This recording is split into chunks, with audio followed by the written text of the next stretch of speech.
ಏನ್ ಮಾಡೋಣ ಏನೋ. ಇವಳೆ ಒಂದು ಕಾಫಿ ಮಾಡ್ಕೊಂಬ.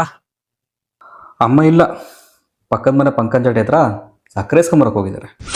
ಊರವ್ರಿಗೆಲ್ಲ ಶುಗರ್ ಬರೋಷ್ಟು ತಂದ್ಕೊಟ್ಟಿದ್ದೀನಿ, ಅಷ್ಟು ಬೇಕಾಲಿನ? ನನಗೇನು ಗೊತ್ತು, ನಿಮ್ಮ ಅಜ್ಜಿಯಲ್ಲಿ ಕಾಣಿಸಿಲ್ಲ? ಅಜ್ಜಿನೂ ಅವ್ರ ಮನೆಗೆ ಅಗ್ನಿ ದ್ರಾಕ್ಷಿ ಸೀರಿಯಲ್ ನೋಡಕ್ ಹೋಗಿದ್ದಾರೆ. ಅವಳು ಒಂದು ಹೆಂಗ್ಸ, ಅವಳಿಗೆ ಯಾರು ಬಾಯಿ ಕೊಡೋಕ್ಕಾಗುತ್ತಾ ಅಂತ ಹೇಳಿದ್ರು, ಅವ್ರ ಮನೆಗೆ ಹೋಗ್ಬಿಟ್ರಾ?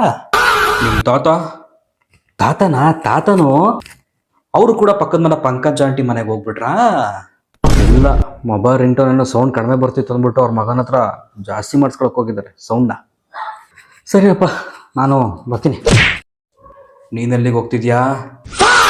ನನಗೆಲ್ಲ ಗೊತ್ತಾಗೋಯ್ತು. ಈ ಗ್ರೌಂಡ್ ಮ್ಯಾನ್ನ ಬಿಟ್ಬಿಟ್ಟು ನೀವೆಲ್ಲ ಎಂಜಾಯ್ ಮಾಡಕ್ ಹೋಗ್ತಿದ್ರಲ್ವಾ? ಅಪ್ಪ, ಮನೆಯಲ್ಲಿ ವೈಫೈ ಇದೆ. ಅಮ್ಮ ಅಡುಗೆ ವಿಡಿಯೋಸ್ ನೋಡೋದಕ್ಕೆ, ಅಜ್ಜಿ ಸೀರಿಯಲ್ ನೋಡೋದಕ್ಕೆ, ತಾತ ಕ್ರಿಕೆಟ್ ನೋಡೋದಕ್ಕೆ. ಇದಕ್ಕೆಲ್ಲ ವೈಫೈ ಇದ್ರೆ ಎಷ್ಟು ಅನುಕೂಲ ಗೊತ್ತಾ? ನೀವು ರೀಚಾರ್ಜ್ ಮಾಡ್ಸೋ ಮೊಬೈಲ್ ಡಾಟಾ ನಿಮ್ಮ ಕ್ರಿಕೆಟ್ ಮ್ಯಾಚ್ ಸ್ಟ್ರೀಮ್ ಮಾಡೋ ವರ್ಷಲ್ಲೇ ಮುಗಿದೋಗಿದೆ.